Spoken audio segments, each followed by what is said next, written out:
Клубничный лимонад жасаймыз.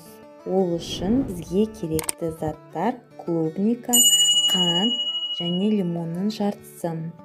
Клубниканы блендерға саламыз, үстіне қант қосамыз. Сарағаштан біраз қосып жібереміз. Міне осындай біз сұйықтықты дайындап алдық. Енді оны бөлек ыдысқа құйып, үстіне осы газдалған сусынымызды қосамыз. Және лимонның суынан 3 үлкен ас қасықпен қосамыз.